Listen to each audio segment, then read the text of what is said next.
welcome to episode 4 of the Knit for Your Die podcast. My name is Cheryl and I'm your host, along with today we have just Simon, my 1-year-old Chihuahua. I've been saying puppy, but he's really not a puppy anymore. He turned 1 in April. So we got him in June, but he was born in April. So he's like a little, I mean, he's still a puppy really, but he's also kind of not a puppy. He's being a super love bug today, and he wants all the snuggles, which I'm super happy to give. So we'll see how long that lasts, but it'll probably last the whole podcast. We'll see. I also have Ollie with me today. He's over there sleeping, so as usual, he probably won't really make an appearance, but that's okay. And Piper is visiting with my parents, so she is not here today. Yeah, so we just have Simon baby, who is, Simon's my big snuggle bug. Piper is, she's like my little firecracker. She runs around and she just is super active and just loves to play with toys and go crazy, and she loves other dogs. And she likes to snuggle, but it has to be on her terms. You know, when she's ready to lay down, she'll come and crawl up on your lap and go to sleep. And she likes, you know, her humans that way. But, you know, Simon, you can just pick him up at any point and he's happy to just lay there and let you pet him. Piper, not so much. She's like, let me go, I want to run around, which is fine. You know, I love them both for who they are, and that's really that. So yeah, anyway, I feel like it's been forever since I've talked to you guys last, because really it kind of has. Life's just been really busy. Nothing, you know, nothing bad, all really good stuff, really. But yeah, just busy, like school vacations, Easter holiday, I've had baby showers, lots of yarn stuff with, you know, the yarn business that I run, Hypnotic Yarns. That's been keeping me really busy, which is fantastic. But yeah, I also have a full-time job, so you know, I think I wake up, die for a couple hours in the morning, work my job, and then I'm usually dying for a couple hours at night. So even though it's been, I think, like a month since episode 3 came out, I don't have too much knitting. I mean, I do have some, but I don't have as much as maybe I was expecting to have. I think on the last podcast I said, oh, I'm going to have this Find Your Fade shawl done like by the next podcast, which I assumed would be in 2 weeks. Well, I think I'm probably in the same spot I was in the last time. Maybe I've put on a few rows. I'm not really sure. I don't remember where I was at, but I'll show that to you. So we'll see. I don't think I put on much. But I did start a new project. I've got a bunch of whips. I do have some finished socks to show you guys. So I think we're going to just jump right into things. I wanted to start today with acquisitions because they are 99.9% knitting related, and I think it'll be nice to just get that stuff out of the way, and then if you're not interested in that, you can just zip right by it and jump right to the knitting stuff. But yeah, it is all kind of knitted related. I have some new needles I want to talk about, and just a couple fun things that I picked up and that I think are really cool. So I will start with the first. This is non-knitted related, but oh my god, you guys, look at this. I think it's called Garden Alpaca. How cute is that? I have coffee. I don't want to, oh, you can kind of see there's like an onion on the inside, so that's super cute. I love it. I do not drink tea. I think I might have mentioned that. I love tea. Well, I don't love tea. I love how tea smells. I think tea smells like phenomenal. I love it. It smells comfy and cozy and like rainy day cozy. And I want to drink it, but no matter how much stuff I put in it or what I do to it, it doesn't matter. I always just think it tastes gross. I haven't tried it in a long time though, so maybe I should give it another whirl. My tastes have been changing. There's only like maybe 5 things that I won't eat. like I like pretty much everything. Like I love fruits and vegetables, and I mean there's just, you know, seafood, whatever. I love it. I love it all. But tea is just one of those things that I really, really dislike. Like I don't like iced tea. I don't like sweet tea. I don't like Lipton tea. Yeah, so we'll see. Maybe I'll give it a try. But anyway, super cute garden alpaca mug. I got this at Hallmark when I was looking for a baby shower gift. And I ended up getting like mugs for everybody, non-baby shower related. But they had so many cute mugs there. So I got one for me. And it came in this cute little garden alpaca box. I think that's what it's called. Yeah, garden alpaca at Hallmark. And I think I want to do like at some point some sort of giveaway, and I want to put the prize like in this little box because it's so cute. I love it. Like his face. Look at his serious face. Like he's not even, he's just like, yeah, I'm wearing a hat of vegetables on my head. The huge. Like nothing to see here. I just think that's so funny. I don't know. Maybe that's just me. I have a weird sense of humor, I guess. But so I got that, and that was fun. And then I got, you guys, oh, you're gonna die. I don't know if you have heard of the Worsted Pearl on Etsy. Her name is Trisha. She makes the cutest stitch markers and progress keepers and whatnot, you guys. So cute, like ridiculously cute. So I'm gonna show you. I got two. I ordered two from her. So here's her little logo, and here's, it's a piece of chocolate cake. Are you kidding me? It is. It's like made out of clay, I think. I'm not really sure. Even like, I don't know. Sorry.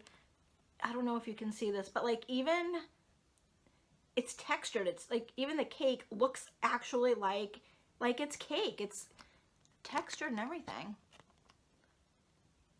And yeah, it feels really cool. It's like, I mean, it's hard, but it almost has like a rubbery feel to it. I don't know. I don't know what she makes these out of. I would assume clay, but they're adorable. So I got that one, and then I got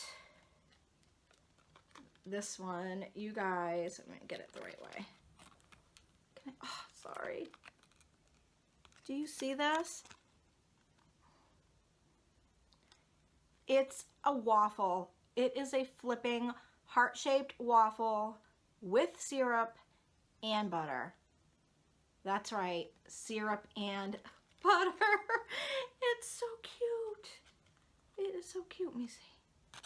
I don't know why I had this on a project, and she packaged them much nicer than this. I took them off, and then I tried to put them back on, and I put them on all wonky. So anyway, this is super adorable.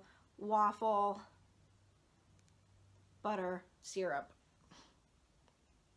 This is so cute.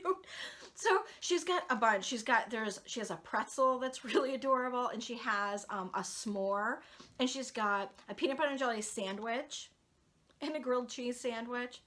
Oh my God. I think, like, I wish she had like a bowl of tomato soup, because then I don't even like tomato soup, but I would get the grilled cheese and tomato soup together, because that would be so funny. They're so cute. So I kind of feel like, I was saying to somebody, I think on Facebook, I'm like, they're like Pokemon. I feel like I gotta catch them all. You know, they're just so adorable. So I'm definitely gonna be buying more of those from her for sure. I want at least, there's at least like 3. Oh, there's like a piece of a slice of carrot cake. Oh, I want that one too. So well, there's at least 4 that I want to get like stat from her. So I will be doing that. And they came in this cute little like Eastery thing, which I'm a beast, and I kind of destroyed and ripped all up. So so that's that. The other thing I got are these 2 charms, which I think are super cute. Get my fingers out of the way. see, this one is a little owl. And then this one is a little elephant. I don't know, can you see that? I don't think it's...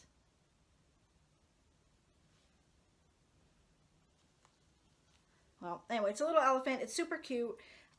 These are what I use to make the stitch markers that I send out with my yarn. So recently I was sending out dragonflies and little robots, which were adorable. And now I am currently sending out owls and elephants. So if you order a yarn from me, that's what you get. I haven't actually made the stitch markers yet. I've got a whole bunch of these little guys.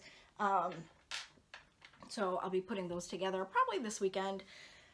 When I have maybe some TV time or something, I'll get that going. But anyway,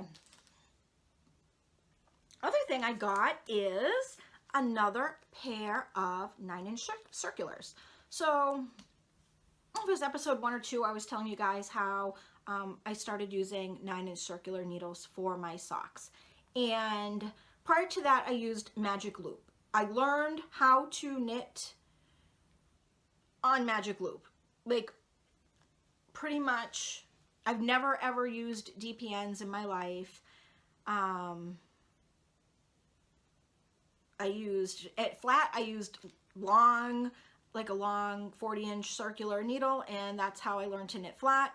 And to do in the round, I did everything in Magic Loop, like hats, Fair Isle, everything. I didn't even use like, just because I didn't know and I didn't have like money to go out and buy like all kinds of different size needles with different cords, like, and I didn't know what I needed, so I didn't want to just buy a bunch of random stuff and not know if I was getting the right thing. So I knew Magic Loop, and I could just get one big long cord with the size needles I needed, and I could do any really circumference I wanted to do. So I've always knit Magic Loop.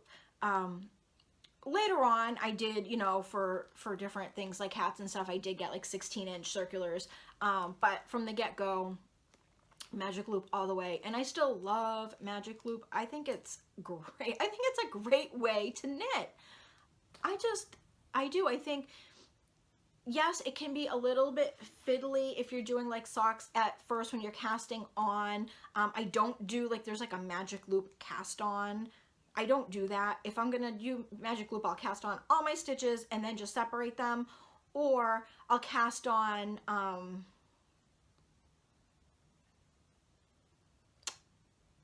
well, that's it.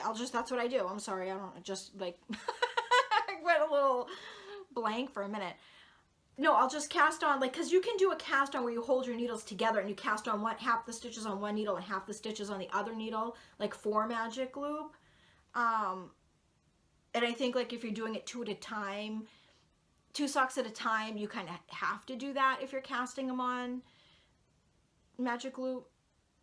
Yeah, because you need to cast on from 2 different balls of yarn. If I'm doing that, I will do 1 at a time for the cuffs and then put both the cuffs on the needles and then do 2 at a time because it's way too fiddly. So yeah, it can be a little bit tricky, but you get used to it really fast. I mean, after you do it a few times. So if you just kind of stick with it, I think it's the best. But anyway, I wanted to try 9-inch circulars. So I had ordered a pair of ChowGoo needles. And I loved them. I knit my first pair of socks. My hand was cramping up a little bit, and I think I watched a YouTube video by Very Pink Knits. And she mentioned that was one of the most common issues people had with 9-inch circulars, and you just needed to not death grip the needle. And that's exactly what I was doing, and so I just really paid attention to holding it, you know, just with a normal, you know, amount of pressure and not like really, you know, attacking the needle. And then I flew. The socks, oh my God, loved them, loved them. And I found my gauge on 9-inch circulars was actually much tighter than it is when I'm knitting Magic Loop. And I knit really loosely. So that was a big deal for me to have a tighter gauge, because it allowed me to, I was knitting my socks on size zeros with 52 stitches. That's how loose of a knitter I am. So to get a sock that would fit, which was my problem for a long time trying to knit socks, was that all the patterns would call for like 60 stitches or 64 stitches on like size ones, and I was getting these huge socks. So finally I realized and went down, but on the 9 inches, I do 60 stitches now. I cast on 60 stitches on size ones. And I think it's a little bit easier to knit with ones than it is with zeros. So I really liked that. And I think I'm going to mostly continue with the 9-inch circulars. So I wanted to pick up, that was a long story to get to this, but I wanted to pick up another pair because, you know, I have one pair on the needles and I can't cast on anything else. So I got these Clovers, just they're 9-inch size one US ones, which is 2.25 millimeters. They're bamboo circular knitting needles, it says. I just got them at the craft store. They had them, I saw them, and I went, oh, I'll grab those. I will try to, they're on a project, so I'll try to show them to you when I show my whips, just so you can kind of see. They are a little bit different than the Chow-Goos. So the Chow-Goos are, the needles themselves are just straight, and they're a little bit longer than the Clovers. The Clovers are really tiny. The needles themselves are tiny, tiny, tiny, lengthwise, and they've got like a little bend where, before it joins, or where the join is for the cable, it's got this little bend in it. And I debated buying them because honestly, I got the Chow-Goos for $10 on Etsy, and these I think were $15. And I mean, Clover is fine. It's certainly not my go-to brand for needles, but you know, if I need something in a pinch, this is what the craft store generally has. I really dislike the Susan Bates needles. They just, I don't know. I mean, I'm sure they probably work fine for some people, and that's great. The cords, everything, I just can't even with those. But, so these are okay. But I was like, I didn't know if I wanted to buy them. I didn't know if I wanted to pay $15 for Clovers, where I knew I could get another pair of Chow-Goos for $10 and have them in a couple days. But I said, you know what, I really want to cast on some new socks, so I'm just going to do it. And the other thing was, those needles were so tiny. I thought, I don't know about that. But I got them and I cast on with them, and you know what? I like them better. I like them better than the Chow-Goos. I don't necessarily love that they're bamboo. I kind of wish they were metal or some other some other material. But I don't know. The length of the needle doesn't feel any different to me at all. But for some reason, the Chow-Goos, my stitches want to slip off the left side. So I'm always kind of trying to hold them back from slipping off. With these, that doesn't happen. I don't know if it's because the needle is shorter and the cord is longer, and the stitches go on the cord and they don't want to shift, or because the needles have that little like crimp at each end of them. I don't know what it is, but you know, you don't know what you don't know. So I was using the Chow-Goos and just thought that was the way, you know, life was going to be with 9-inch circulars. And then I tried these and realized I love them. I just thought they were great. So if you want to try 9-inch circulars, or you've tried them on Chow-Goos or maybe another brand, you know, it might make a difference to give another brand a try. So go to your local craft store and pick up a pair of the Clover 9-inch circulars, and you might be surprised, because I fell in love, and I think I'm going to get at least another pair of these. And I'll probably try some other ones. You know, I think I want to try like Haya. But, you know, yeah, I'm definitely going to get at least one more pair because I like them so much. Okay, the next thing I guess I'll show you. So I recently bought a class on Crafty, and I'm looking down because I wrote down the name of it. It's called Color Patterning with Hand-Dyed Yarn, and it's by Laura Bryant is the instructor. And you guys may have gotten this, I don't know, but Michael's just sent out an email last week, I think, last Friday. Not this Friday we just had. Today's May 6th, by the way. So not this Friday we just had, May 5th, but a week ago. They sent out an email saying that they have just partnered with Crafty, and they had a coupon code for any class for $8.99. Well, I have bought some Crafty classes in the past, and I really enjoyed them. So I thought, well, yeah, I want a class for $8.99. Of course I do. I had nothing in mind about $8.99, so I went, I got the email and immediately on my phone went straight to Crafty, checked out some classes. Because I'm a hand dyer, I was looking at any, things having to do with hand-dyed yarn and, just to see what sort of things they were offering. And so I came across this class, Color Patterning with Hand-Dyed Yarn, and I watched the little, like, they have like a little video that shows you what the class is about. And it was about like literally taking hand-dyed yarn, and it has to be dyed a certain way. So it's not going to work with any hand-dyed yarn. But if you have a hand-dyed yarn that's dyed in several really common ways, then you can do a certain amount of math and get your yarn to pattern in different ways, like on its own, like kind of like argyle diamonds and or color stacking, all different things. It's super cool, super, and math is not my jam, people.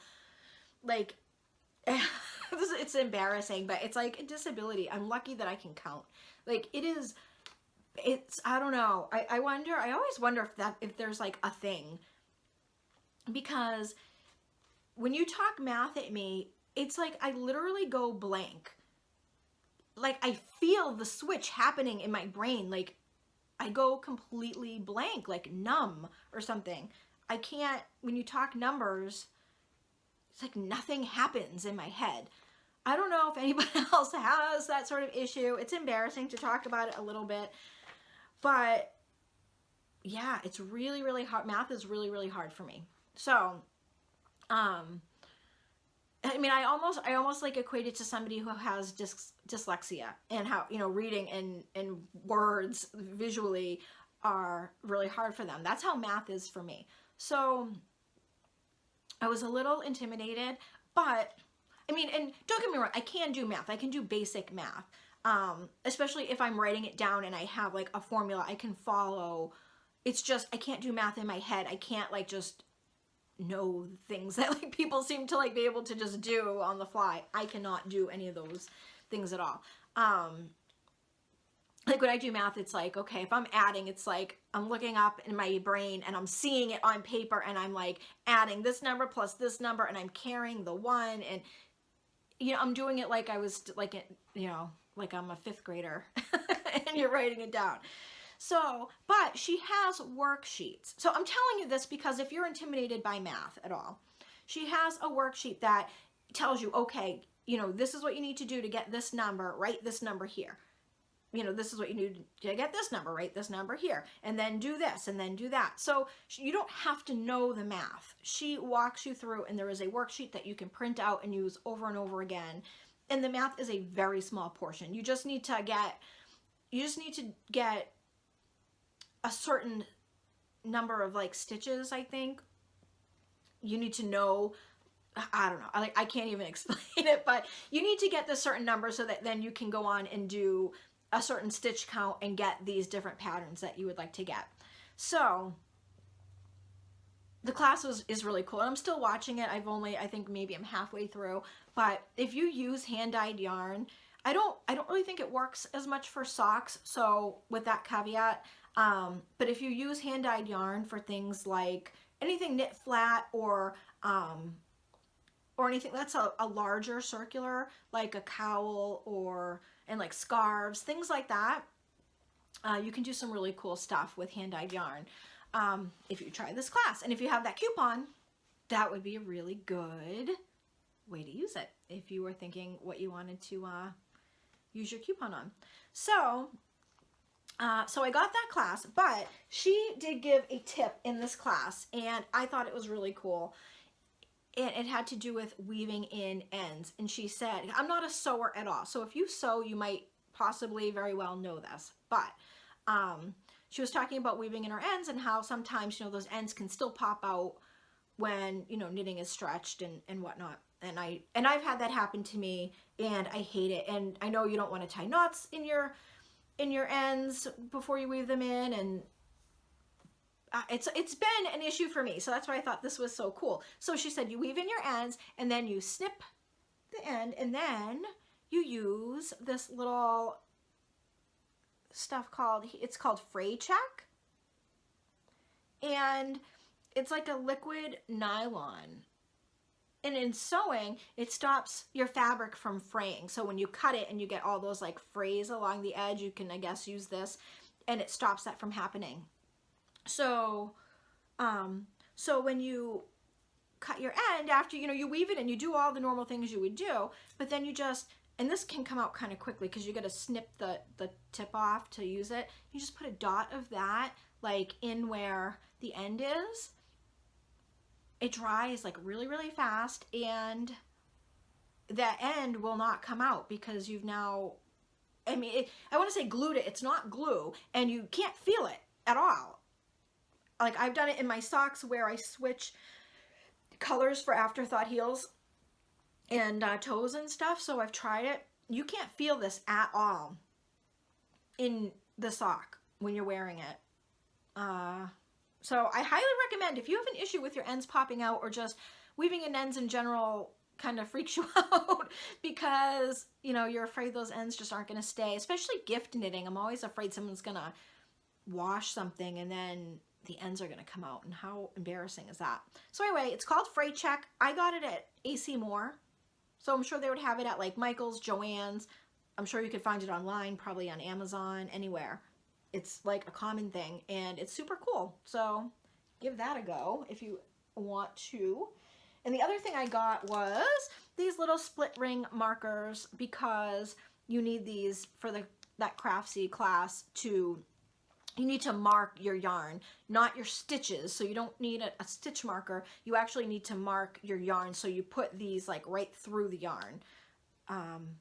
Because you're measuring lengths of yarn, you're knitting and then measuring lengths of yarn, so you can get that number. You need to kind of see how long it takes you to like knit a row, sort of. So I got these little split ring markers, which I've never used before. So I haven't tried it yet. I haven't actually done any of the patterning because I just haven't had time, but I will. And then we're almost through, guys. I feel like I'm talking so fast. I'm sorry. The other thing I got was, I went back to Mother of Pearl Yarn Shop in Maine, which I've told you guys about in previous podcasts, so I won't go too much into that other than to say they're a super adorable yarn store in, where are they? Freeport, Maine. 541 US Route 1, Freeport, Maine. They're such a great little yarn shop. I say little, they're not even really that little. They've, I went with my husband because we were going to Maine. And when I go to Maine, we go to Mother of Pearl. And I said, we were talking, they had this big picture in their fingering weight yarn section. They had this big, not really a poster, but I don't know. I guess poster is the best thing I can think of. But it was a big picture of Joji Locatelli, and she was wearing her, I think it's Pure Joy shawl, and it said, you know, Pure Joy. And I had just been making a bunch of kits for the Starting Point mystery wrap cal that's going to be starting really soon. Excuse me. So I had been dyeing a bunch of kits for that. And so when they had this big picture up, I'd said to my husband, oh, that is Joji Locatelli. That's the designer who you know, design the shawl that I'm making the kits for. And one of the women at the shop heard me talking about being an indie dyer, and she asked me, and so we were looking at my website and things and talking about, she was working on a Find Your Fade shawl, and that was really cool. So we looked at that, but then they also brought me upstairs, or me and my husband, and gave us a tour of their dye studio, because they have their own little line of hand-dyed yarn as well that they sell in the shop. So that was really fun, and they do classes and stuff up there and everything. But, you know, I got to meet one of the owners who does the dyeing, and yeah, that was really fun. They're so nice and friendly. I mean, I'm sure they would give anybody a tour. If you walked in and said, you know, hey, I'd love to see your dye studio. I mean, it's where they do classes, so it's not, you know, it's not like a private area, I don't think. But it was just so nice. They're like, oh, you dye yarn? Come on, let's show you stuff. It was so cool. I was like, I don't know, it made my day. This was like 2 weeks ago maybe, and I'm still like all excited about it. But yeah, so this is their hand-dyed yarn. It's called Blue Moon yarn, and oh, poor Simon had, look at, this is how he's laying. And so to lift my arm up, I have to, sorry, Simon. So it's called Blue Moon yarn, and I got this colorway. I don't know, I think it's a variegated. I haven't taken it out of the, oops, I guess I opened it up here, but I haven't taken it out of the thing. I don't know, maybe, I don't know if it's variegated or self-striping. I didn't ask them. It would be cool if it's striped. It's like yellow and white and black. It's basically, I'm gonna save this for like Halloween time. I think this is kind of a Halloween-y colorway, so I'm probably gonna save this. I don't know if you can hear Ollie's like dreaming and snoring and making he's making all kinds of noises. Anyway, so I got this again, Blue Moon yarn. It looks really cool. They had a whole bunch of different colorways they offered. And then the other thing I got was this. Isn't this cool? It's called Crazy Ends. I don't know what that means. I mean, it's not really a tag. It's just is this, and it says Crazy Ends. I don't know. It was $11.50, so I bought it. There's no yarn information. Oh wait, you know what? That's weird. Huh, hold on. I'm discovering something right now, this very moment. That is so bizarre. So it's stapled here. Can you see the staple? And it's also taped. However, if I break the tape, oh, huh.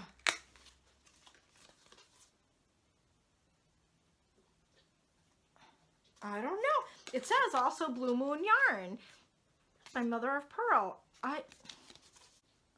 It's like got this like yarn information, but it's crossed out. So I'm assuming that's why they're turning it backwards. So I don't know. All I know is that it's adorable, and it is DK weight. I do know that. I want to knit DK socks, like house slippers type socks. My husband picked out this color. They had a bunch of colors. I love them. So I'm gonna see. It was only $11.50. I'm gonna try it, and if my socks come out great, the next time I go back, I'm gonna buy, that didn't work out too good. I'm gonna buy a whole bunch more. So we'll just see how that goes, but I'm totally gonna lose the tag now, I know it. And it's got a staple in there, which is gonna freak me out. So we'll figure that out later. But okay, that, you guys, is it. That's all the stuff I got. I know that was a lot, so if you're still sticking with me, thank you. But it had been a while, so that was fun. And I guess I will move straight on to finished objects, because there's not many. There's only a couple, and I think one I've showed you before. So I'm not sure if I showed you both finished socks, so I'm just going to quickly show you. But these are socks. I know I showed you one at one point, but I did finish the pair. So I have two of these, and I love them. I love the heels and toes. The heels and toes are by Victoria House Fibers in her Sand Dunes colorway. I had a little bit left over from another pair of socks that I knit, so I went ahead and used that. I thought it matched really well. The main color is my hand-dyed yarn. It is called Breath of Spring, and yeah, it does this little like spiraling blip of like a sea green, like a light sea, minty sea green. I don't know if you can, my lighting in here isn't that great today because it's rainy. It's really rainy and yucky outside. This might be better. So it like micro stripes with like beige and pink, and then you have that little blip. So that's one finished object. My other, ooh, I'm dropping things, hold on. Okay, my other finished object is, so I came up with, sort of by accident, so I've been dyeing, well, I've been dyeing a lot of yarn, and I've been putting out some patterns, some free sock patterns on Ravelry, which I guess I'll talk about a little bit as I'm showing some of these socks, because they are socks that I knit for the pattern. So I've been doing a couple different things. So this, I'm not sure if I showed you guys this sock, but this is my, I'm a size 7.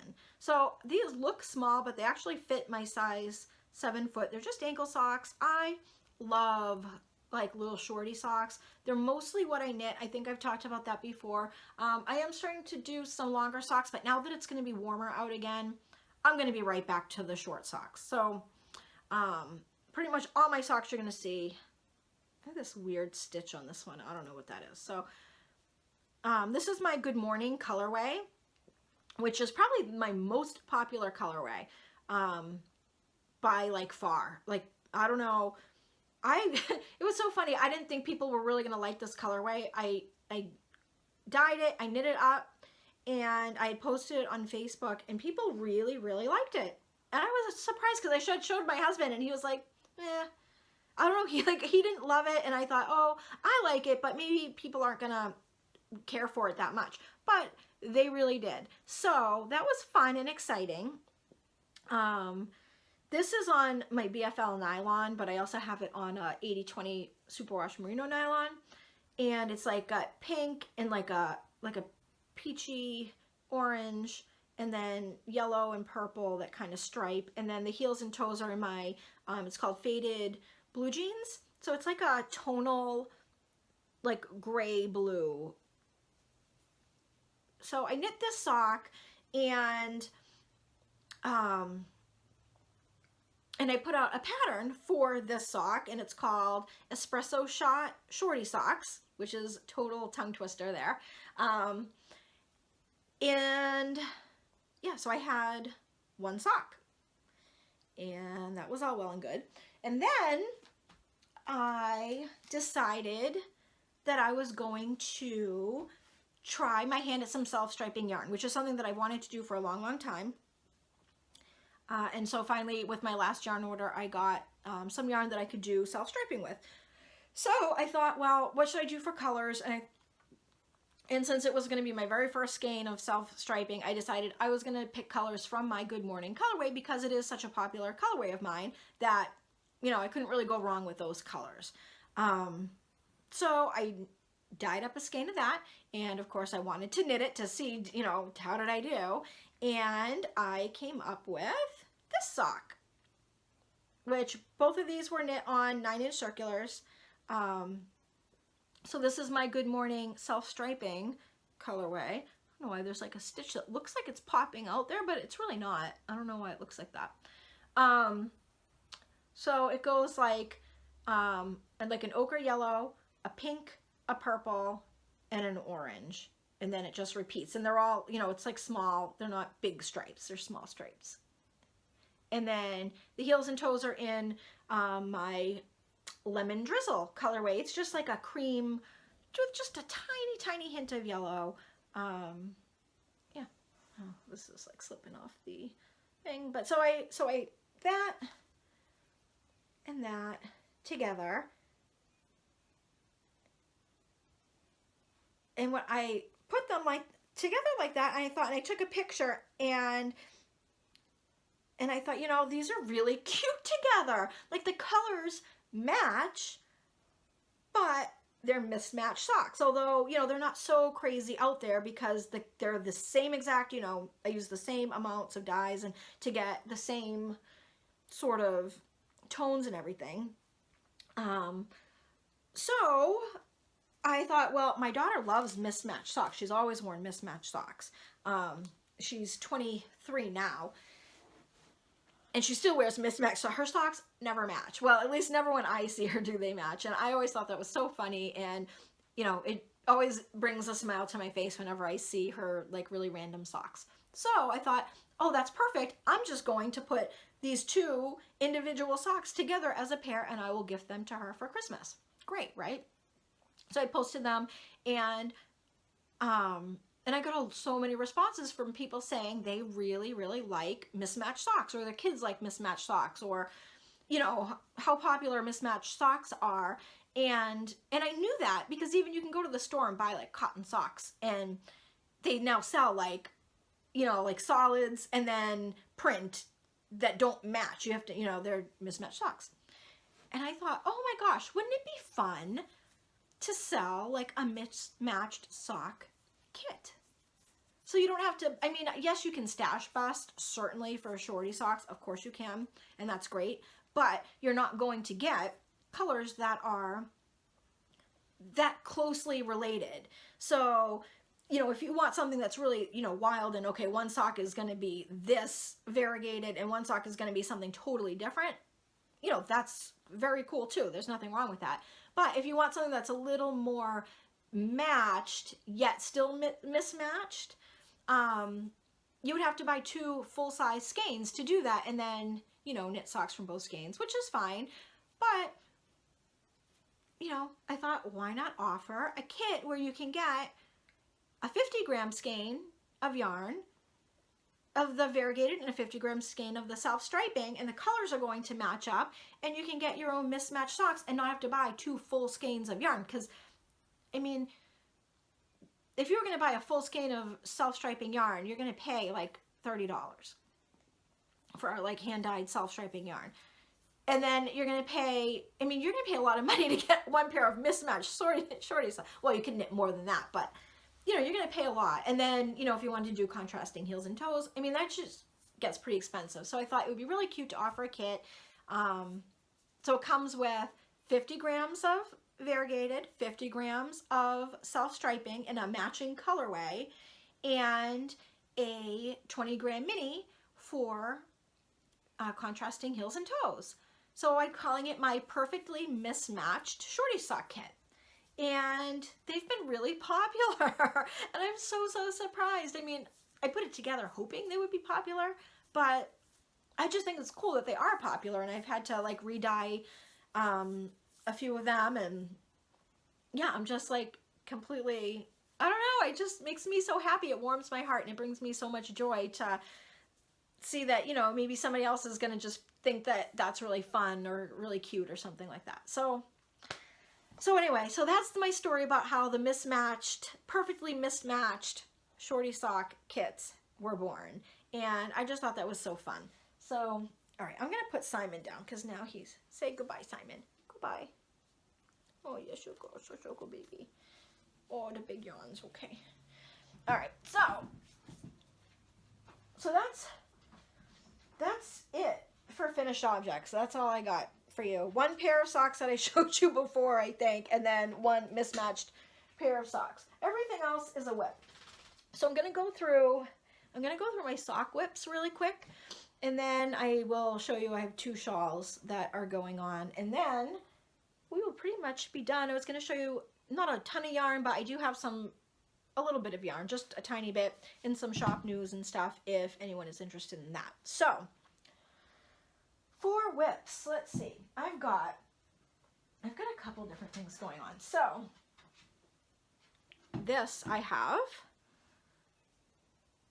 this is another pattern that I just put out. It's a free pattern on Ravelry, and it is called Magician's Shorty Socks.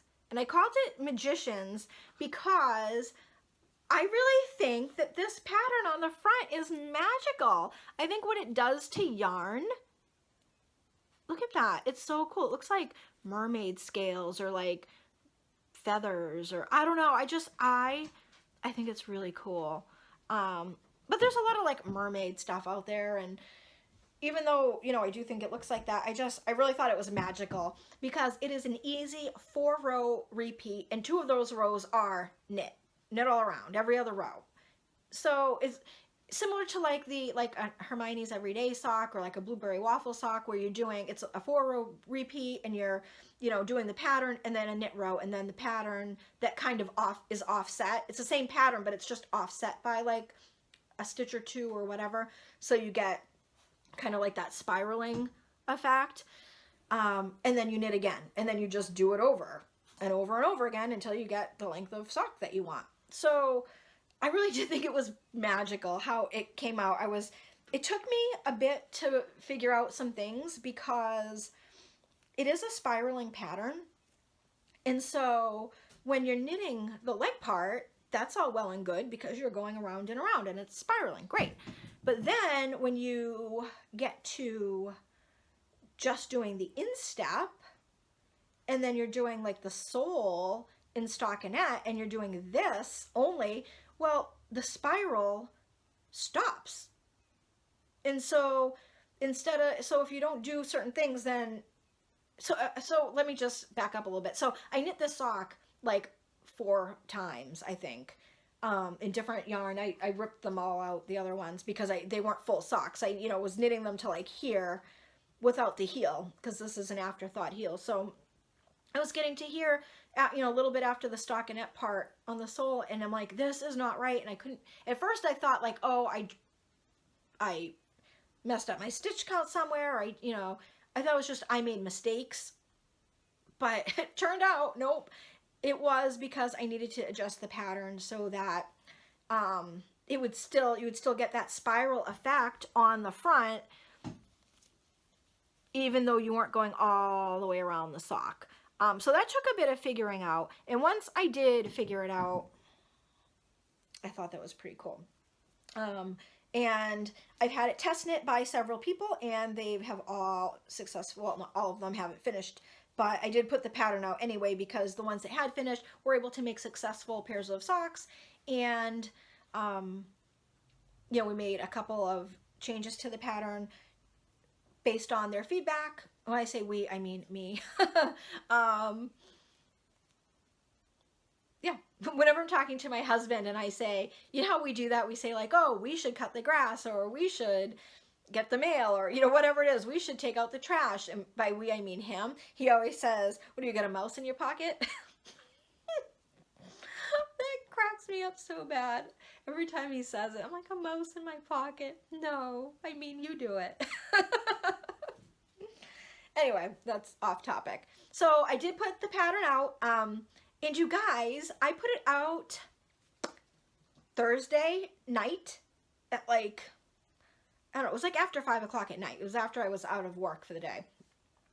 And yesterday, I don't know what it is at right now, but yesterday, at some point, it was on the top 5 in the What's Hot right now on Ravelry. It was like top 5 of the What's Hot patterns. I felt so fancy. I was like, actually, I felt a little scared, like, oh my God, I'm not like a pattern designer. I don't consider myself to be a pattern designer. I mean, I never say never, but I don't see myself putting out like anything like shawls or that. That's not really, there's too much math involved, to be honest, for that stuff. But socks, you know, I knit a lot of socks. For whatever reason, socks come fairly easily to me. I don't write them in multiple sizes. Basically, you get one size, which I wear a 7. This is a 7. But, I mean, you just make it longer if you want it longer. You just keep knitting it longer. If you need to cast on more stitches, you know, it's a 3 stitch repeat, you just cast on in multiples of 3. So I'm not making it, you know, I'm kind of assuming you have some sock knowledge before you start these, basically, and that you can figure out some of those things, that you can adjust it for your particular size, because pretty much any sock pattern, I don't know about you, but I'm always adjusting it because I know a certain stitch count isn't going to fit me. I need to change it by the number in the pattern repeat, or change the length to make it shorter or longer, or, you know, whatever. So my patterns are going to assume that you do have that sock knowledge if you're knitting it for a different size. I mean, it should fit like a size, I think I have in the pattern like a 6.5 to an 8, because, you know, it's stretchy, but it's, you know, so mine, obviously I'm going to get a little bit of stretch when I put it on.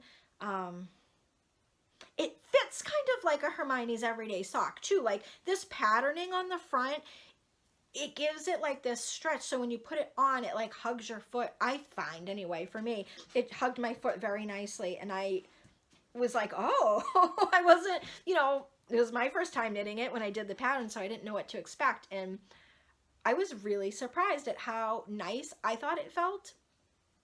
So yeah, so that's that.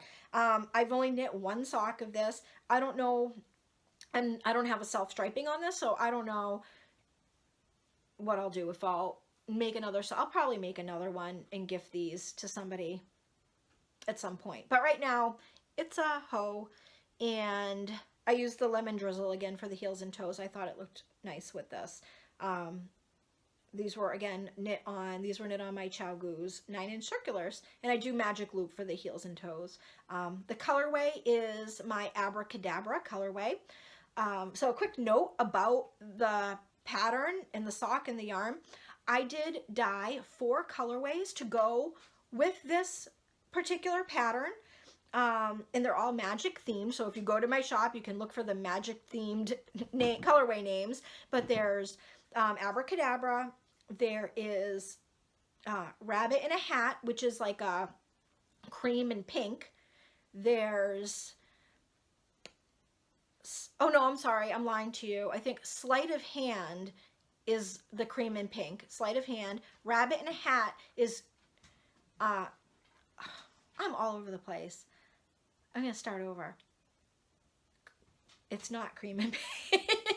It is a silver gray and pink. So if you like gray and pink, that one's for you. It's like a light silver gray and a really pretty like carnation pink. That is Sleight of Hand. Rabbit in a Hat is a cream and black, which I love, and I'm pretty sure I'm going to knit up a pair of these in that. So I don't know what's going to happen with this single lonely sock, but I know I'm going to knit a pair in Rabbit in a Hat because I love those like cream and black together. I just think it's so fancy and cute. And I think it would look really cool with this. And then the third color is called Smoke and Mirrors, and it is like a deep kind of tonal gray and a purple, like a violet-y sort of purple. And they're all very pretty. And so what I did when I dyed this yarn, so this technically is kind of like a micro striping yarn. And a micro striping yarn is created when half the skein is one color and the other half is dyed another color. So, you know, if you were to take it out of the hank, you would see half one, half, like in, like say half cream, half black. But, and you'll get a micro stripe. However, you'll see this is not really micro, it's micro striping here, but then you've got a little bit of pooling and then it micro stripes and you've got more pooling. So you've got a little bit of a spiral going on here. And what I did is one of the colors is a little bit longer than the other. So you are getting micro striping and then you're getting a spiral. And I thought that was really cool. I like the way on this pattern how it changes. I don't know if you can see, but like it goes from here, you have like the pink underneath and the blue, and then it kind of changes and you've got the pink on top and the blue underneath. You wouldn't really notice unless you look at it closely, but I just think it adds some really cool interest. And again, it's back to that like magic. It just kind of happens on its own. I mean, at least if you're knitting to the same gauge and whatnot. So I did dye up the colorways that would do this for you if you liked this look and wanted to get something that was similar. You have those options. You can use any yarn, and you'll see on the project page for the pattern that there are some others there that were done in like more of a different, just random, yarns that people had in their stash, and they look really cool too. So you can use anything. Anything will look really neat with this pattern, but if you like the look of these, I wanted to offer something that you could get and do that with yourself. So, and if it's popular, maybe I'll do some more different colorways, but if it's not popular, then I probably won't, and I'll just sell what I have. I mean, I have sold several, so we'll see, but like I said, maybe I'll get more, maybe I'll dye more, maybe I won't. This is, it's a little curly because this was actually in my cake. This is the yarn I used, so I just put it back in a hank, so it's a little weird looking, but that's what it looks like reskeined. So you can see it's obviously all like, it looks like it might be a variegated yarn, but it's not. Okay, so anyway, that was a lot of talking about that. The next one that I have, making a huge mess. Okay. Next one that I have to show you is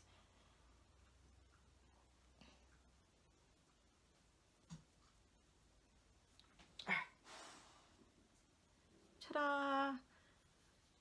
This is my sea glass colorway, and it does sort of a spiral if you're knitting at the same gauge and doing the same things that I am. I mean, it can stack up if, depending on what gauge you're knitting at and how many stitches you cast on, the colors can pool, but I will share a trick with you guys for that. If you are getting pooling that you do not like and you want your colors to start moving around, if you can afford to do this, add 2 stitches. So like these, I cast on 60, and you can see on the cuff it was pooling a bit. It was the color, like it's hard to tell because it looks like down here that it starts to spiral, but it wasn't spiraling. It was kind of pooling. The blue was staying here. This is the yellow, the chartreuse, and then like it's like a violet and a dark blue.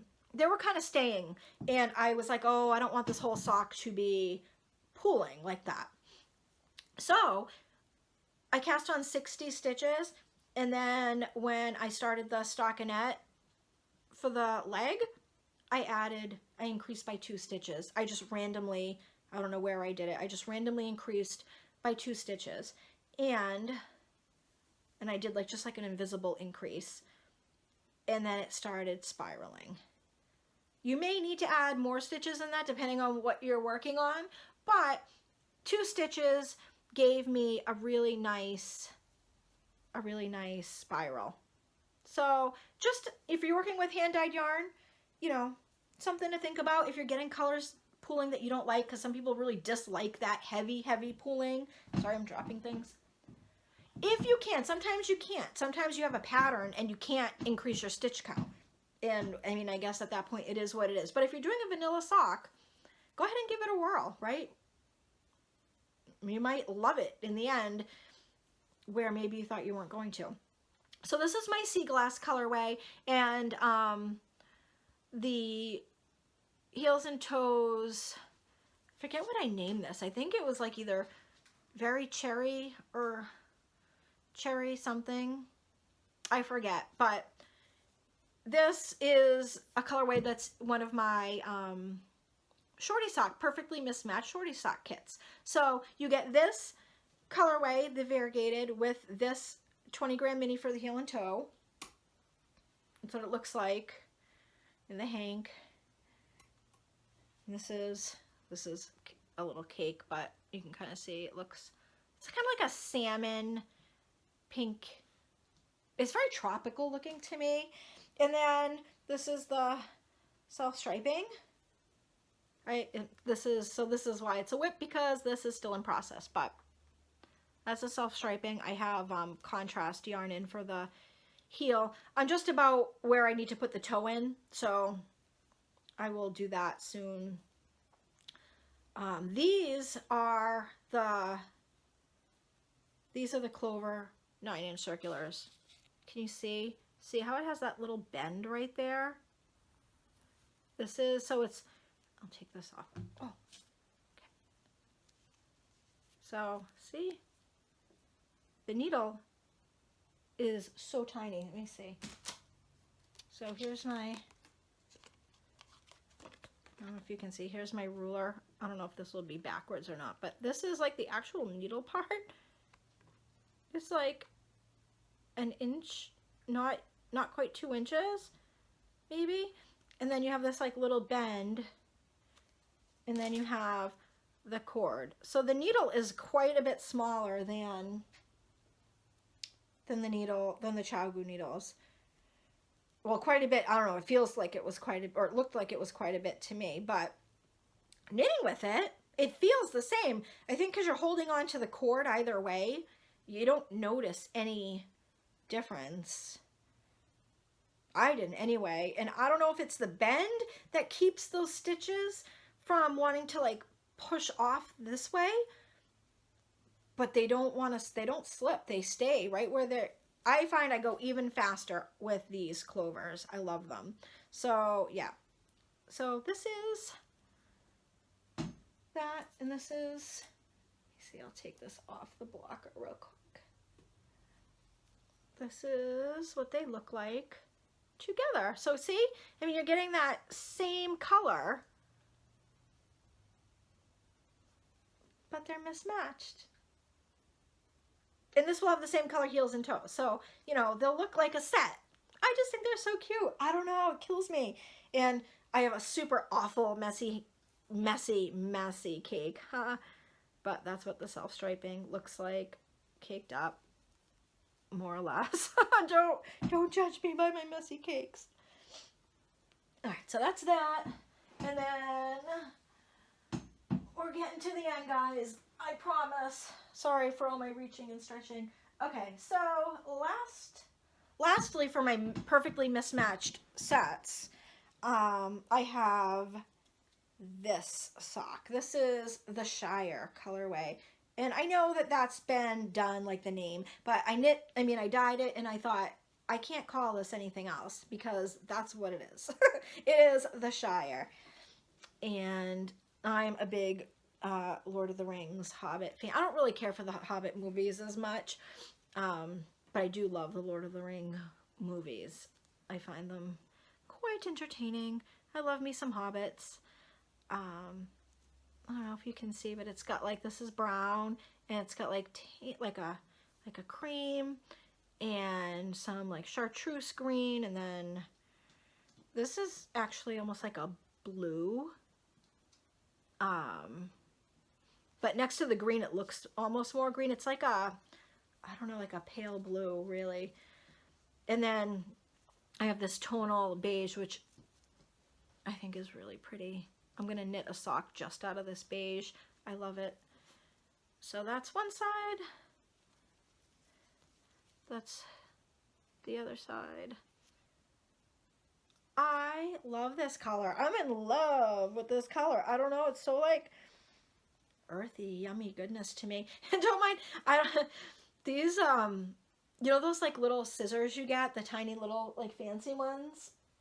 I don't have any with me, but you know, like the little tiny fancy scissors, when I get them at the yarn shop, they come with like these little foam things on them so they don't like cut through the bag, or I mean, they're so sharp.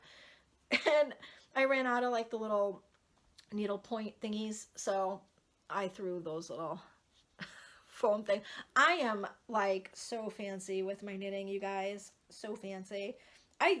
Not fancy. I use anything I have. Whatever it is. I'm like, I'll stick a sponge on the end if I don't have something. I'll cut off a piece of sponge, a clean sponge. I'll throw that on there.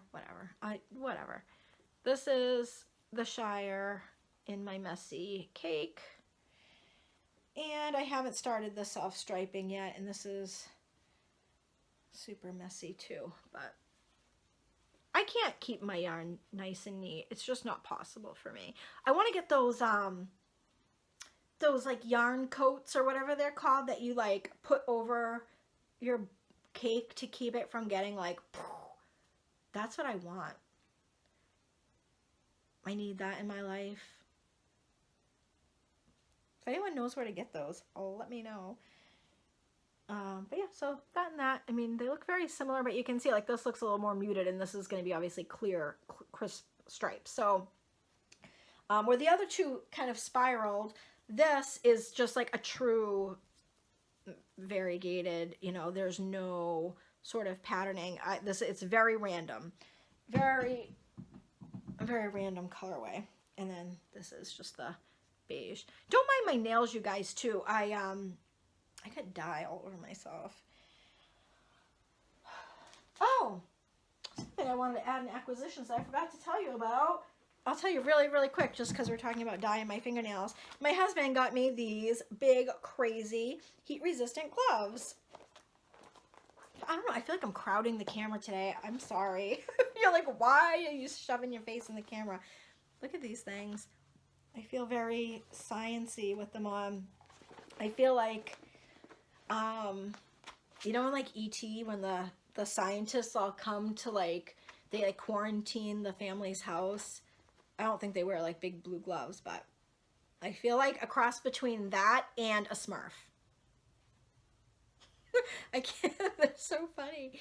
But I will tell you what, these things are no joke. I can like put my hands in boiling water and not even know that that's what's happening there. He got them at Home Depot, and he didn't even tell me. He went to Home Depot because we needed to get, I think, like screws for our license plate to put new plates on our car. And he came back with these gloves for me, which I thought was like the sweetest thing in the whole wide world. So every now and again, that man, he surprises me. But anyway, moving on, I have two more half socks that I can show you guys. This one is a long sock, which I know, right? Crazy. You never see that from me, really. And it looks like this. This is knit out of my Knitflix and Chill colorway, which I love. It's like cherry reds and pink and like this aqua-ish sort of teal. So when I dye this, there's a whole bunch of things that I do when I dye this, but color-wise, there's only two colors. However, these two colors, I don't know if you can see, like you get so many variation of color. There's like almost like a very like purple, and then mauve and burgundy and like dark teal, and then like a light aqua. Oh, guys, this colorway, this is one of my favorites, and it's one of the first repeatable colorways that I ever came up with, and I still love it. It is also a very popular colorway for me. I just think it's super pretty, and I used my faded blue jeans for the heels and toes. And I don't remember how many I cast on. I'm guessing these were knit on the 9 inches, so I'm sure I cast on 60 stitches. I must have. So yeah, so I have these, which is a hoe. I'll finish the other one. The reason why I'm not finishing these, I don't normally have second sock syndrome. That's not really my issue here. What is my issue is that because I was putting out the patterns in the kits, I wanted to have samples of, well, one, I needed the sock. I needed to knit the socks because I was making the pattern. So I needed that, and then I needed, photos of pieces and bits of the sock that are inside the pattern. So that took a while. And then, for the kits, the mismatched kits, because it is a bit unconventional, I didn't want to just put them up without a sample of how that was going to look together. I wanted people to be able to visualize what they were getting. So I'm knitting socks, 2 sets, a full set of socks for every kit. I don't know that I will always do that. However, because it is new, and it is popular, so I think I'm going to eventually put out more colorways for it. And I'm probably not going to knit up socks in every single colorway, but I wanted to give people an idea, you know, of what that was gonna be like. And then my last sock, which I don't know if I showed you guys the finished sock. I have showed this sock to you before. But I don't know if I showed it finished. Okay. Oh, and if you guys are participating in the Grocery Girls, like their sock bash, monthly sock bash cal, you may see some of these socks in previous months and in this month. This month, the sea glass, yeah, the sea glass mismatched pair, I think is going to be, I think that's the colorway I entered, or am entering. It's not in the finished object thread yet because they're not done, but that's what I started this month. So anyway, you'll be, so if you've seen these somewhere and you think, I know that sock, that's probably where you've seen it. This sock, sorry, this is just because it's a loose thread on the inside. I haven't woven in the ends yet, as you can see, so I just have to pull that to tighten it up. But this sock is the Patterns by Amy Meeks, and it's the Love Along socks. And I talked about this before. I won this from the Grocery Girls. I think they're January. I was pulled from the chatter thread, so that was super fun and exciting. So thank you, ladies, and thank you, Amy, for sending me this pattern. If you don't know Amy, she is one of the Periscoping Sisters, that podcast. And Debbie Reese is her sister. They're both very wonderful. I'll show you another pattern of theirs that I'm knitting right now as well in just a minute. But yeah, Amy sent me this pattern as, I think she donated it to the podcast, to the Grocery Girls podcast, for that cal. So I did knit that, and I did love the pattern, and I will finish these socks, I promise you. They've got these little, like, do you see that pattern? Oh, it's so pretty. It's like very delicate and just very sweet. They're very sweet socks, I think. Yarn is all Knit Picks. I forget the name of this colorway. I've said it in my last podcast, so if you were like really just have a burning desire to know, you can look on Knit Picks. I'm sure it's there. It's Felici, or it's in my last podcast. And this is Razzleberry in the Stroll Brights, and this is Turkish Delight in the Kettle Dyed, Hawthorne Kettle Dyed. So that's what I ended up doing. I don't remember if I had showed the full sock, so I won't stay on this too long because I may have already showed it before, but it's still a hoe. I will finish that as well. I've just all the hoes right now. Okay, that's it for socks. Socks are done. I have two more whips. One, and I should be able to get through these pretty quickly. One is my Find Your Fade, which I'm going to show very briefly because I'm not sure how much I've done since you've seen it last, but I'll show you real quick. I want to finish this so bad. I love this pattern. I do. So this is my bottom color. It's like dark blues and a little bit of light green. And then you go here and it's like a kind of a, I don't know, almost like a mushroom gray brown with like a dark teal and really dark, I don't know what you would call this. I mean, I guess almost like a gray. And then it goes to my third color, which is more teal and white and like speckled. Like different, like in like aqua. And then I move up. Now I'm getting into like where I'm kind of changing the color palette. And this is a speckled, and it's like a white with all kinds of colors, like teals and oranges and yellows and browns. So that's that. I think I showed what I was going to do next, but I keep getting pretty wishy-washy on that. This is what I was going to do next, but that might change. I've got some other colors that I've dyed recently that I think I'm keeping for myself, so they might go in there instead. I don't know, we'll see, but I can't wait to get back to that. However, it's going to be a while before I do because I've got a lot of other things I need to finish first. So, yeah. I will get to it though, but it probably won't be before the next podcast. You probably won't see a finished object on that one. Okay, this next one is from a mystery knit along. So if you do not want to see this whip, please, you might want to look away now, because I'm going to talk about it. I'll tell you, it is from the Periscoping Sisters, Amy Meeks and Debbie Reese. And I don't remember what both of their names are on Ravelry, but there's a group, Periscoping Sisters, and they have the Mother's Heart Cal, which is a shawl that you can make to gift your mother for Mother's Day. And they started Clue 4 just came out yesterday, I think. Recently, very recently, Clue 4 just came out. I am on Clue 2. I got set way, way back. I was like killing it. When Clue 1 came out, I almost finished Clue 1 that night. But then I screwed something up, and then I put it aside, and then I couldn't remember what I had screwed up.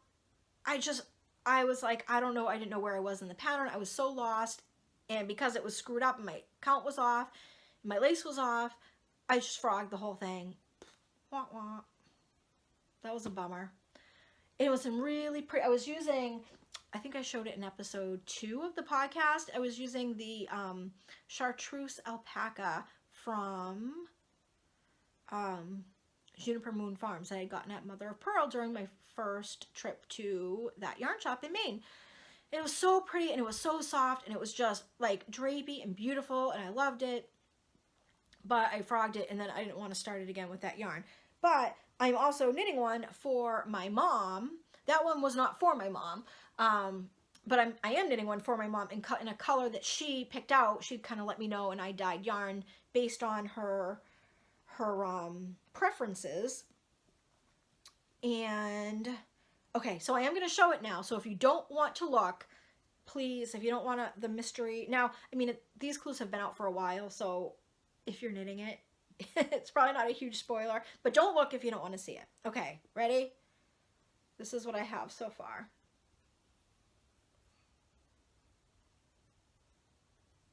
Can you see the lace? Looks like this. The lace pattern is beautiful, you guys.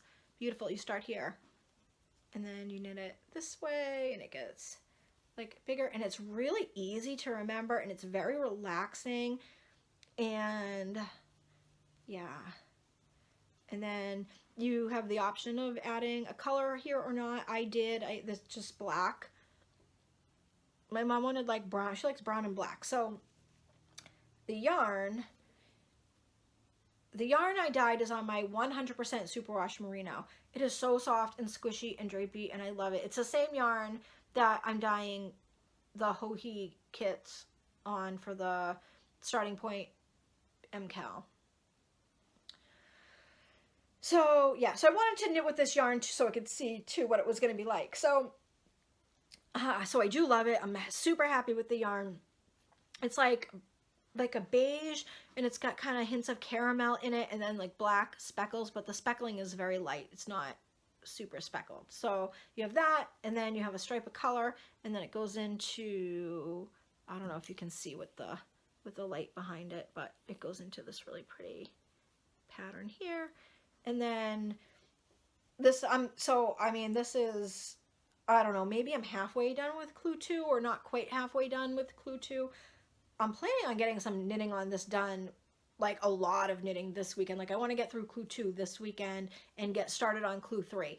And then I'll feel pretty good about my ability to finish this before Mother's Day, so I can give it to my mommy, because I think she'll love it, and she'll be so surprised because she has no idea. I asked her about like yarn colors and stuff a long time ago. I had said, oh, if I make you something at some point, what colors do you like? What's up your alley? And she had said, oh, well, I really like brown. I want something brown, and she likes brown and black, but I wasn't gonna knit all black. Nope. So that's what I have for that. Okay.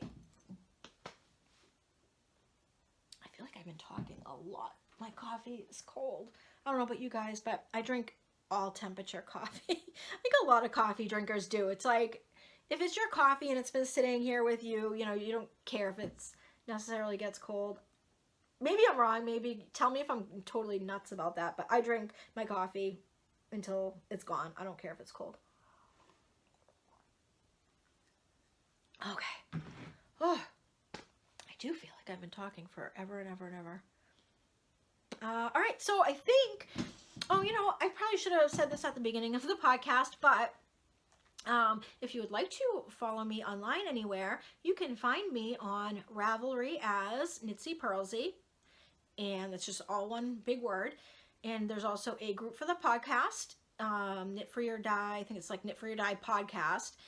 And there's been some new members there. So hello, everybody. Thank you so much. If you are a returning viewer, thank you. And thank you if you've, you know, introduced yourself and let me know that you've enjoyed the podcast. I appreciate it, because I think if I didn't know that at least some of you were enjoying the podcast, I probably would not continue to do it, because I'm not a shy person, but I'm definitely an introvert, and I'm certainly not like a, you know, I don't know, being on video is weird for me. It's not like, this does not feel like the norm. It's definitely very well out of my comfort zone, and I don't think I would keep doing it if it weren't for you people telling me that I'm not making a total fool out of myself when I put these videos out there. So it's hard. So I appreciate you watching. If you are new, thank you so much. And please stop by the group and introduce yourself and let me know if you've enjoyed any of these episodes. Yeah, so Knitsy Pearlsy on Ravelry. Oh, I gotta tell you something. But anyway, let me just finish this. So I'm Knitsy Pearlsy on Instagram, same thing, all one word. Things are going well over there. I mentioned before that, you know, I was having a hard time on Instagram, just feeling a little bit lonely, but I'm not as lonely anymore. So thank you to all of you who have followed me over there and like some of my crazy posts that I put out. I appreciate that. I appreciate you. I try to reciprocate and take a look at all of your stuff and like your posts and all those things in return and comment when I can. So thank you. My website is just Hypnotic Yarn, and that's singular, just yarn, not yarns.com. And all of my signature colorways you can see there. Anything that I have for sale is there as well. There's links to the podcast there. General information about me, anything you might want to know, probably stuff you don't want to know. You know, I'm still building the site, so there's some things that are probably lacking, and I am aware of that, and I'm trying to fix that. But yeah, so there is that website. You can order through the website. When you do, it will bring you to Etsy. One thing that I did notice on the website, if you do choose to go that way, is that when I have like options to pick from, like say a different base and they're different prices, when you're on the website and you choose a base, the price does not change the way it should. So I have to reach out to them and find out why that's not happening correctly. Because then when you go to Etsy, you will see when you check out, the checkout brings you to Etsy and you'll see the correct price. Most of my yarns are within $1 of each other, but you know, I didn't want you to get MCN and it says one price and then you go to Etsy and now it's $1 more. You know, that's not cool. So I just want to let you guys know that that is a thing, and I'm going to try to figure out, I just realized it, I'm going to try to figure out why that's happening. But the Etsy shop is Mill and Dill, M-I-L-D-I-L, oh, M-I-L and A-N-D-D-I-L, craft.etsy.com. And that is a shop that I run with my mother-in-law, who also is a sewer, and she makes project bags and some other fun little things. So if you want to see her stuff, that's not on my website. That's just my yarn there. But if you would like to see all of that, you can go over to the Etsy shop, and everything is there as well, plus some extra stuff that you might want to check out. Okay, so now that we're at the end, I do have a little bit of shop talk, but I also wanted to talk about a knit along that I want to start. I don't know, you guys let me know what you think. I would like to start a knit along for the sock patterns that I put out. They're free patterns. So, you know, you don't have to buy anything. And I know that the girls in the Yarn Cafe are also doing a shorty sock knit along, so you could totally double dip, which is always fun. I think that's always a fun thing when you know, you're knitting something and you can enter it in a bunch of different places. I like that, so I thought, why not hop on their coattails there a little bit, only because my sock patterns do happen to be shorty socks. I had put the first one out, I think, before they started that knit along. I love shorty socks, so I am planning on joining into their knit along as well. I haven't done so yet just because I've been really crazy busy, but I've got socks. I got socks, you guys. And I do enjoy their podcast very much, so if you haven't checked them out, you should probably do that. And they have some really great yarn, which I'm all over the place right now, but I just ordered some of their yarn, actually, or some of, I know they have two different, they have two different yarn brands. They each have their own because it's mother-daughter, and they each do their own thing with their yarn. But I ordered from Yarn Cafe Creations is where I got my yarn from, and I ordered the Kelpie colorway, and I haven't gotten it yet. I just ordered it yesterday, I think. But I'm super excited because I have been looking at their yarns for a long time, and they're very beautiful. And I know they're super fun and super popular, and I've been seeing them all over the place. So I did go ahead and place my order, so I can't wait to get that. But anyway, yeah, I was thinking about doing a knit along, and it would be for either of my sock either of my shorty sock patterns, either the espresso shot shorty sock, which is just this plain vanilla shorty sock, or my magician's shorty sock. And you could use any yarn. It doesn't have to be my yarn. You can certainly use my yarn. So I figured if you used my yarn in any colorway, you can get 2 entries. So basically you can post your finished object twice. So bonus, because I mean, it's my podcast and my yarn, right? So of course I'm going to give you a bonus. If you buy my yarn, you would be very near and dear to my heart, and you would get an extra entry into the drawing finished object thread. But you could use any yarn at all, and as long as it's one of these 2 patterns, you could enter. And because they're shorty socks, you could also double dip into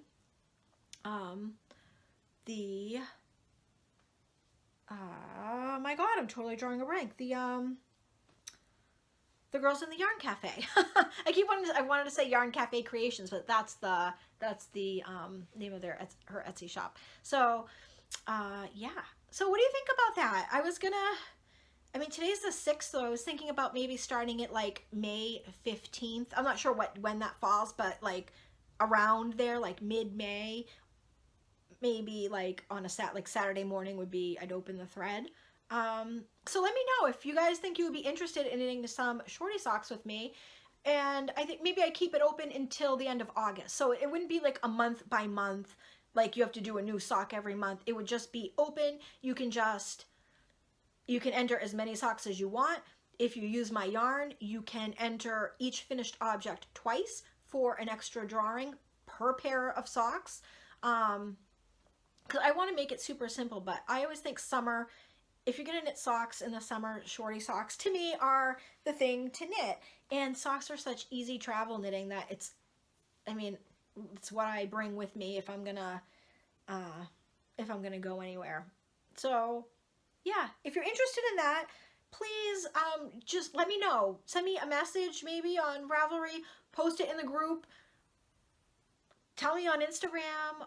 I also have a Facebook page, which is I think it's like facebook.com/hypnotic yarn, all one word there.